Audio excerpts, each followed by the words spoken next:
Assalamualaikum warahmatullahi wabarakatuh. Selamat siang pemirsa Unuja News. Kali ini saya berada di kampus Universitas Nurul Jadid, tepat di depan ruang LP3M. Kali ini saya akan mengajak teman-teman semua untuk mengenal lebih jauh proses KKN tahun 2021. Yuk kita simak video berikut ini. Berbicara soal KKN atau kuliah kerja nyata merupakan bentuk kegiatan pengabdian kepada masyarakat oleh mahasiswa dengan pendekatan lintas keilmuan dan sektoral pada waktu dan daerah tertentu. Program kuliah kerja nyata atau KKN sudah menjadi bagian aktivitas pendidikan sekaligus pengabdian kepada masyarakat. Biasanya, KKN diikuti oleh mahasiswa yang menginjak semester 5 dalam perkuliahan. Meskipun kali ini masih masa pandemi, KKN di Universitas Nurul Jadid tetap dilaksanakan dengan mematuhi protokol kesehatan. Seperti yang disampaikan oleh Bapak Ahmad Fawaid selaku Kepala LP3M Universitas Nurul Jadid mengatakan bahwasanya KKN yang dilaksanakan oleh Unuja saat ini sangat berbeda dengan tahun sebelumnya. Jika tahun sebelumnya bersifat metode tematik, KKN sekarang lebih kepada upaya atau orientasikan untuk meningkatkan kreativitas, produktivitas, dan kolaborasi dosen dengan mahasiswa dalam mempublikasikan artikel jurnal penelitian dan artikel jurnal pengabdian.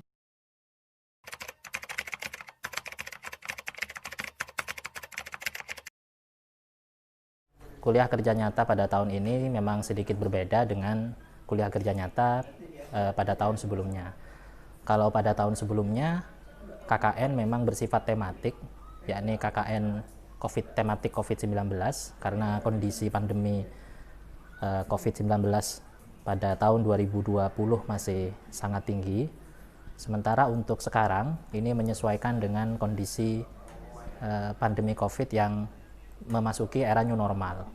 Jadi KKN tahun sekarang itu memang tetap ada unsur memasukkan tema-tema yang berkaitan dengan COVID-19, tetapi lebih kepada upaya diorientasikan untuk meningkatkan kreativitas, produktivitas kelompok mahasiswa dan dosen, kolaborasi mahasiswa dan dosen dalam mempublikasikan artikel jurnal penelitian dan artikel jurnal pengabdian. Jadi pada KKN tahun ini sebenarnya temanya adalah kuliah kerja nyata berbasis luaran penelitian, pengabdian, dan publikasi ilmiah, di mana masing-masing dosen itu kita beri mahasiswa KKN sekitar 5-10 orang, dan luaran yang harus mereka hasilkan di bulan September 2020, di 2021 itu adalah 4 luaran, yakni yang pertama artikel jurnal penelitian di jurnal minimal ber-ISSN, artikel jurnal pengabdian minimal di jurnal ber-ISSN, hak cipta dari hasil penelitian, dan poster produk pengabdian. Nah, disitulah yang membedakan KKN pada tahun ini dengan KKN pada tahun sebelumnya. Kalau tahun sebelumnya masing-masing mahasiswa menggarap laporan KKN sendiri-sendiri, kalau sekarang lebih berorientasi pada kolaborasi mahasiswa dan dosen yang hasilnya adalah didasarkan pada 4 luaran tadi, yakni artikel jurnal penelitian, artikel jurnal pengabdian, hak cipta penelitian, dan poster produk pengabdian. Nah, mekanismenya sebenarnya sederhana, di mana pada September 2021 nanti satu kelompok kolaborasi dosen dan mahasiswa itu sudah harus menghasilkan 4 luaran tadi. Jika mereka tidak menghasilkan 4 luaran, maka mahasiswa yang dibimbing itu tidak akan lulus KKN, dan tentu saja dosennya tidak akan menerima insentif sebagai dosen pembimbing yang berhak melaksanakan penelitian dan pengabdian. Mengapa KKN pada tahun saat ini berbasis luaran? Karena kebijakan Merdeka Belajar Kemendikbud RI itu menuntut agar masing-masing prodi itu mewajibkan kepada masing-masing dosen agar melakukan penelitian dan pengabdian yang berkolaborasi dengan mahasiswa.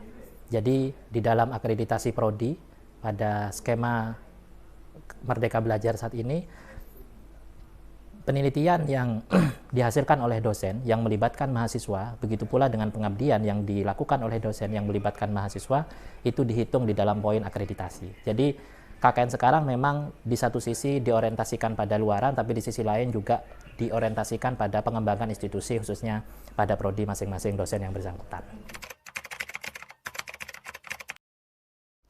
KKN tahun ini dilaksanakan mulai dari tanggal 1 Januari, secara administratif itu dilaksanakan mulai tanggal 1 Januari 2021 sampai tanggal 20 September 2021.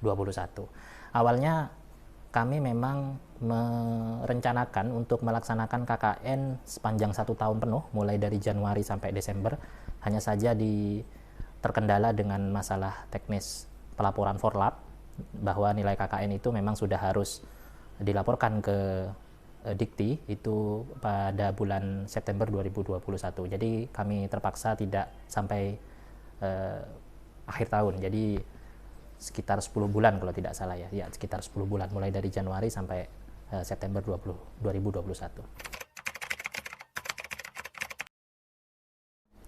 Ya, secara umum respon mahasiswa itu relatif beragam ya, sebagaimana pada KKN tahun sebelumnya. Pro kontra itu biasa. Semua kebijakan yang dilaksanakan oleh yang dikeluarkan oleh LP3M itu pasti mendapat respon dari berbagai pihak dengan berbagai macam respon yang beragam. Ada yang keberatan dengan KKN tahun ini karena merasa mungkin mahasiswanya tidak terlalu banyak dilibatkan di dalam penelitian dan pengabdian. Tetapi ada banyak sekali pihak atau dosen yang juga, baik dosen maupun mahasiswa, yang merasa KKN tahun ini jauh lebih fleksibel karena mekanisme pelaksanaan, proses perizinan, koordinasi dengan mahasiswa itu sepenuhnya dilaksanakan atas inisiatif dosen yang bersangkutan. Sehingga KKN tahun sekarang dianggap lebih fleksibel dan luaran yang dihasilkan itu jauh lebih bermanfaat daripada KKN tahun-tahun sebelumnya. Karena kalau KKN tahun sebelumnya luarannya hanya berupa laporan penelitian, laporan pengabdian, laporan KKN. Tapi kalau tahun saat ini luarannya sudah bisa dimanfaatkan untuk pengembangan institusi, khususnya pengembangan program studi.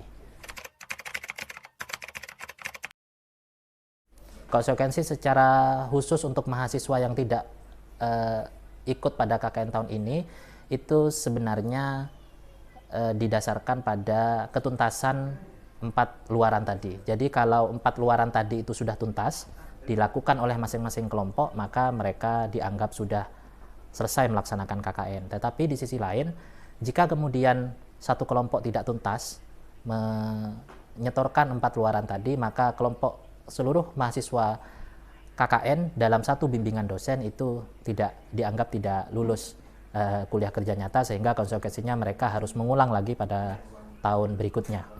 Jadi ini tantangan bagi para dosen agar dosen memiliki tanggung jawab bukan hanya kepada aktivitas penelitian dan pengabdian yang menjadi tugas utama dirinya, tapi juga bertanggung jawab terhadap kelompok mahasiswa yang menjadi bimbingannya. Jadi begitu.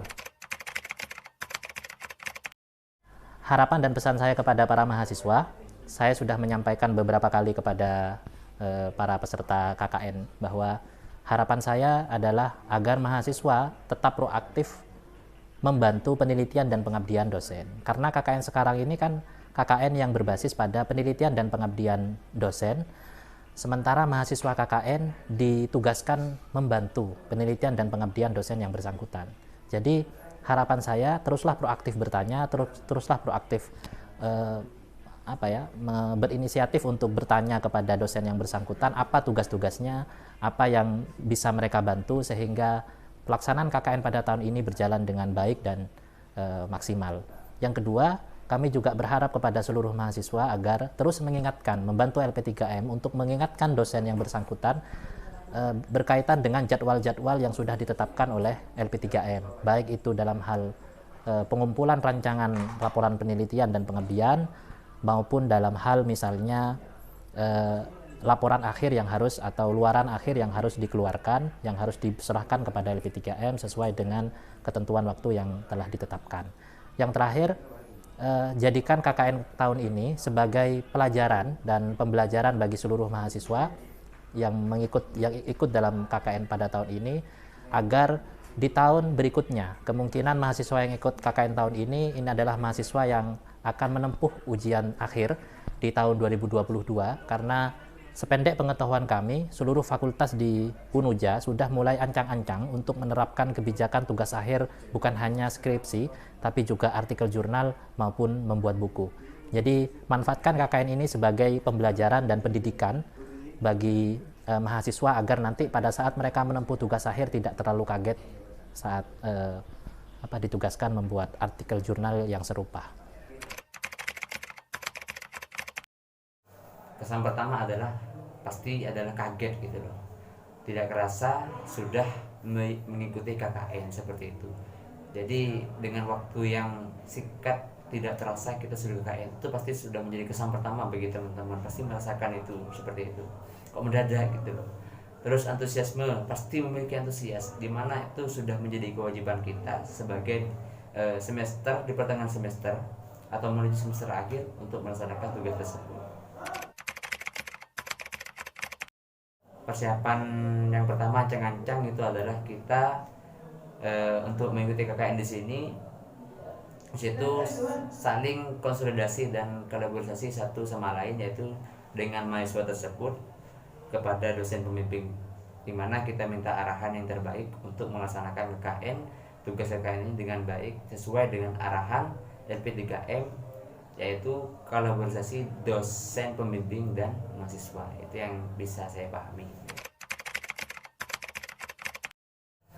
Di dalam mengikuti sebuah event pasti ada sebuah tantangan tersendiri seperti itu.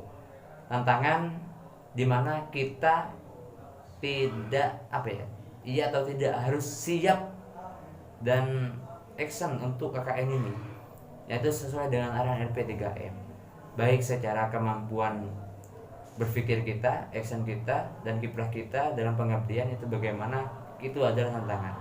Apalagi kita sekarang di tahun ini kita dihadapkan dengan adanya corona ini yang masih mengalami pandemi, di mana di dalam tahun ini kita harus menyesuaikan dengan keadaan, yaitu kita harus dinamisme di dalam dengan keadaan, situasi dan kondisi. Kita ikut kepada kondisi tersebut seperti itu, dan kita harus memiliki kreativitas tersendiri. Walaupun ada pandemi, kita harus memiliki sebuah kreativitas seperti itu.